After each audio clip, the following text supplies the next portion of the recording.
انا يا جماعه اشتريت كوكتيل، وبعد ما اشتريته 15 يوم بالكتير قوي ولقيته باظ.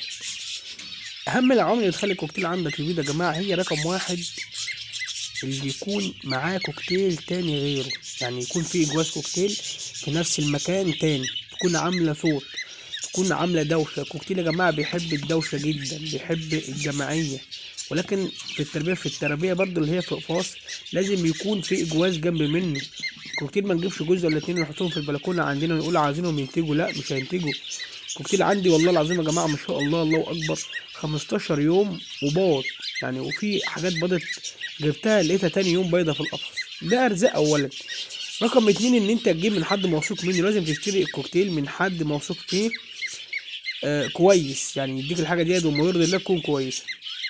من اهم العوامل اللي تخلي الكوكتيل ينتج عندك على طول وبينتج عندك كويس وما يقطعش، وفي نفس الوقت يكون كوكتيل من حد ثقة. الكوكتيل يا جماعة مش هينتج غصب عنه، لا الكوكتيل بينتج بمزاجه.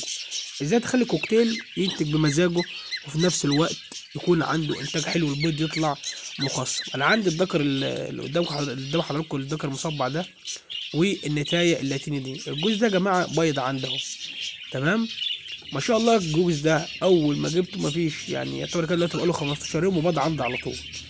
لازم الكوتيل يكون من حد ثقه زي ما قلنا. رقم اتنين لازم يكون فيه دوشه. الكوتيل بيحب الدوشه، يعني عاوز مكان يكون فيه كوكتيل وفيه دوشه وفيه تغريد وكده، يبدا يشتغل معاك على طول وما شاء الله 15 يوم تلاقيه باظ. تمام. بعد كده الكوكتيل يا جماعه عنيد، انت ممكن تعاند معاه عشان ينتج ما ينتجش، ما يخش البياضه، ما ياكلش عياله، البيض يطلع غير مخصب، يبقى انت مستني اللي هو يبيض عندك، وفي الاخر تلاقي الكوكتيل يعني يا يبيض وبيض يطلع فاضي، يا اما بيض يطلع مخصب والفروخ تموت في العمر الصغير. لازم تتفادى المشاكل دي كلها وتتفادى الحاجات دي. ولكن هنعمل ايه يا جماعه؟ لازم يكون الكوكتيل حتى لو مع اي طيور تانية، يعني يكون الكوكتيل مع اي طيور تانية سواء استرالي او زبرة او اي طيور تانية، تعمل جنبه دوشه يعني.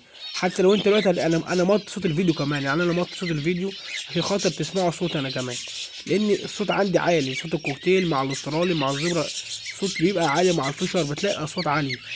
الجو نفسه اللي هو بتبقى انت مهيئه للكوكتيل والاطمئنان والهدوء والدوشه اللي هو بيحبها والصداع ده، كده انا هشتغل اوتوماتيك. ان شاف جوز استرالي، حتى مش هنقول جوز كوكتيل يا جماعه، ان شاف جوز استرالي بيتجوز قدام منه الكوكتيل غيور جدا، هينتج على طول وهيبدا ان هو يغذي الانثى ويبدا الذكر يشتغل ويتحفز بعد التغذيه. يعني ما تجيبليش كوكتيل مثلا وتفضل حاطط لي فلارس وبيلكم ما بتغيرهوش ولا بتنوع في الاكل وعاوز يبيض وعاوز يشتغل، مش هيشتغل عندك، مش هيبيض.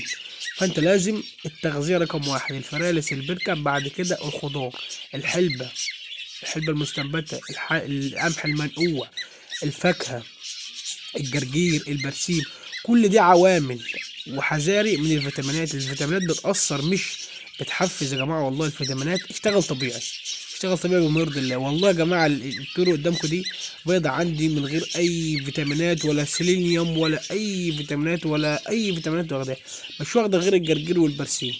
ده عسل أوي، كوسة، تفاحة، حتة بيض. بدل ما تصرف فلوس في التغذية وتصرف فلوس، بدل ما تصرف فلوس عفوا في ان انت تجيب محفزات وان انت تجيب فيتامينات، لا اصرف فلوس وهات اكل. يعني انت اكل طيورك، ما تصرفش فلوس في المحفزات. المحفزات يا جماعة مش هتشتغل على الفاضي. انت بتدي سيلينيوم وبتدي محفزات وبتدي الذكر تخصيب، بتجيب الفيتامينات كلها، نقص كالسيوم وتجيب سيلينيوم وتجيب املاح معدنيه وتجيب كل الفيتامينات.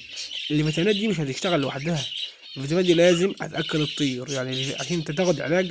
يعني حتى احنا كبشر، يعني احنا كبشر لو خدنا مضاد حيوي يقول لك كل، عشان المضاد الحيوي ده عاوز اكل، عاوز ده كل اكل كويس. يبقى انا مش هدي الطيور بتاعتي مثلا هي سيلينيوم او اديها حاجه للتخصيب او اديها اي فيتامين او املاح معدنيه وما اكلهاش، لا مش هتشتغل.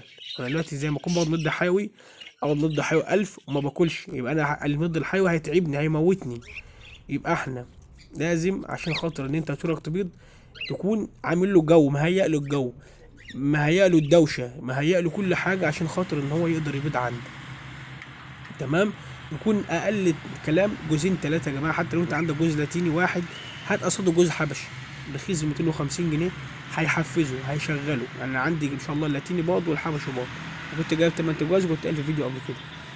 تمام، عشان ما اطولش في الفيديو، انتظروا في سلسله فيديوهات ان شاء الله عن طائر الكوكتيل وعن اهم العوامل عشان تنتج منه وتتفادى عدم الانتاج.